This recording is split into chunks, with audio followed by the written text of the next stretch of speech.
ada 3 amalan yang pahalanya, balasannya itu tidak ada ukurannya, sepenuhnya menjadi hak prerogatif Allah Subhanahu wa taala dan tentu lebih besar daripada hitungan manusia.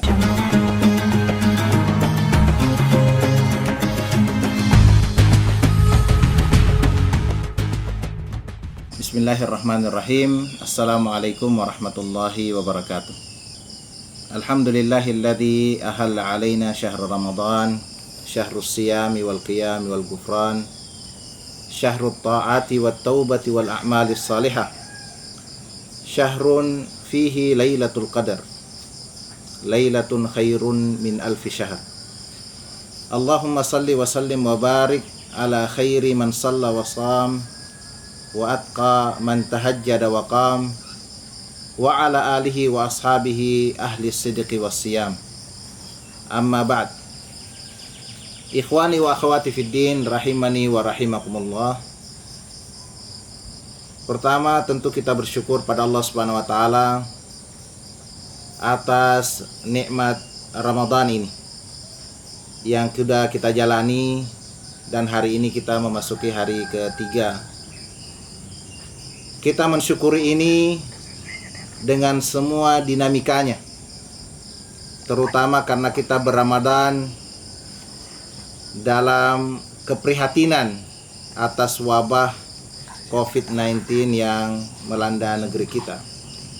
Konsekuensi merebaknya wabah COVID-19 yang berakibat kita mesti menjalankan protokol penanggulangan COVID seperti yang diinstruksikan oleh pemerintah kepada kita semua, seperti penerapan social distancing, physical distancing, karantina, kemudian juga work from home, study from home.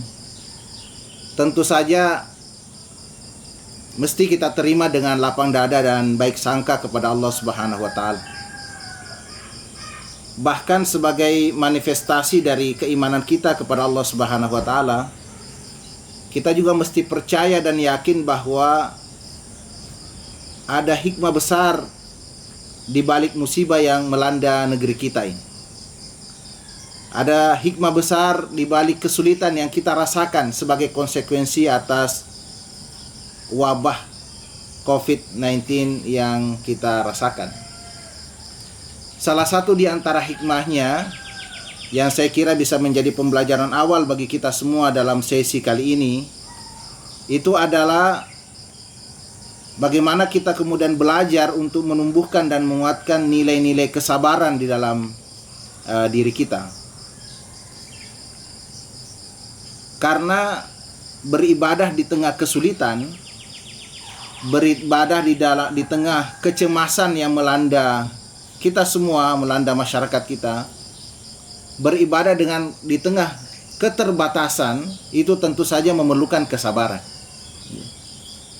Dan kita percaya bahwa kesabaran kalau benar-benar hadir dalam diri kita, insya Allah akan mendatangkan kebaikan yang sangat besar, akan mendatangkan pahala yang luar biasa.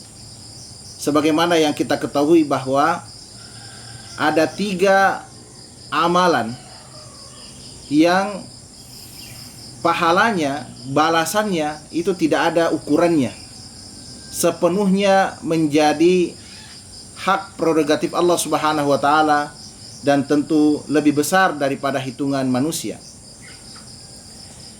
Apa itu amalan-amalan yang disebutkan di dalam syariat agama kita? Yang pertama itu adalah pahala bagi orang yang sabar di dalam menjalani ketetapan Allah Subhanahu wa taala. Allah Subhanahu wa taala berfirman, "Innama yuwaffas sabiruna ajrahum bighairi hisab."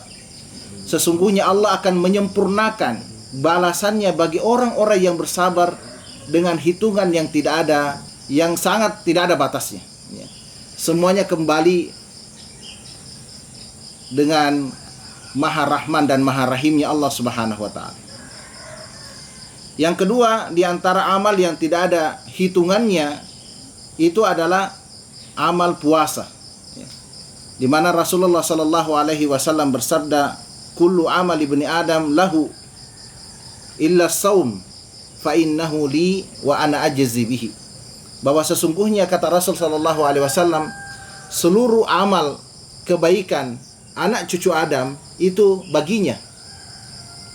Dan baginya di sini kalau kita merujuk kepada firman Allah Subhanahu wa taala di dalam surah Al-Baqarah, ya, di mana Allah Subhanahu wa taala berfirman, "Matsalul ladzina yunfikuna amwalahum fi sabilillahi kamatsali habbatin ambatat sab'a sanabila fi kulli sumbulatin mi'atu habbah." Di situ dijelaskan bahwa amal seseorang itu dilipat gandakan oleh Allah Subhanahu wa taala beratus-ratus kali lipat. Tapi khusus kata Nabi sallallahu alaihi wasallam, amal puasa itu tidak ada batasnya, tidak ada hitungannya secara matematis seperti amal-amal yang lain, karena kata Allah, fa innahu li, karena sesungguhnya puasa itu untukku, wa ana ajzi bihi, dan aku yang memberikan perhitungan untuknya. Itu amal kedua yang kita pelajari bahwa itu sesuatu yang sangat utama untuk kita laksanakan. Yang ketiga adalah amal memberikan maaf kepada orang yang berbuat salah kepada kita, atau juga mendamaikan orang yang berselisih di antara umat Islam. Allah Subhanahu wa taala berfirman di dalam surah Asy-Syura, "Faman afa wa aslaha fa ajruhu 'ala Allah." Barang siapa yang memaafkan orang lain yang berbuat salah, wa aslaha, dan dia memperbaiki hubungan persaudaraannya, baik dirinya dengan orang lain maupun juga orang lain yang berselisih dengan sesamanya, fa ajruhu 'ala Allah, maka sepenuhnya balasannya kembali kepada Allah Subhanahu wa taala, dan tidak ada hitungan matematis yang bisa menghitungnya. Ini di antara amal-amal yang disebutkan di dalam Al-Quran dan Sunnah Rasulullah sallallahu alaihi wasallam yang patut kita perhatikan, patut kita maknai, patut kita hayati, sehingga benar-benar kita mendapatkan kebaikan yang banyak dari apa yang kita lakukan. Dua di antaranya tadi, kesabaran dan puasa, itulah yang bergabung sekarang dalam amaliyah ibadah kita di bulan Ramadan yang penuh keberkahan ini. Kesabaran di dalam menjalankan ketaatan, sekali lagi, itu merupakan sebuah wasilah kita untuk mendapatkan banyak sekali kebaikan dari Allah Subhanahu wa taala. Dan kesabaran menurut penjelasan para ulama itu ada 3 bentuknya. Ada yang disebut dengan as-sabru alal musibah, bersabar atas ujian Allah Subhanahu wa taala yang ditimpakan kepada kita seperti yang kita rasakan sekarang ini. Yang kedua, as-sabru alal maksiyah, bersabar atas maksiat yang menggoda kita, yang bisa menggelincirkan kita. Kita bersabar menahan diri untuk tidak tergelincir di dalam maksiat, berbuat dosa dan kemungkaran. Dan yang ketiga adalah as-sabru ala ta'ah, bersabar di dalam menjalankan ketaatan kepada Allah Subhanahu wa taala. Dan saya kira sekarang ini tiga bentuk kesabaran itu menyatu di dalam amaliyah kita sehari-hari di bulan mulia Ramadan ini. Jadi intinya, ikhwani wa akhwati fillah, apa yang kita rasakan sekarang dengan merebaknya wabah virus COVID-19 ini di satu sisi adalah ujian dari Allah Subhanahu wa taala untuk kita semua, tapi di sisi lain ini juga adalah merupakan peluang kebaikan yang luar biasa, karena dia menggabungkan semua bentuk keutamaan, baik keutamaan sabar, keutamaan puasa, maupun juga tadi seperti yang saya sudah sampaikan bahwa kesabaran itu ada 3 bentuknya, itu semua juga menyatu di dalam amalia-amalia ini. Nah, sisa kemudian bagaimana kita mengoptimalkan waktu-waktu kita, karena hal yang paling penting juga untuk kita hayati di Ramadan ini adalah merupakan nilai terhadap waktu dan kesempatan yang Allah berikan kepada kita untuk kita manfaatkan sebaik-baiknya.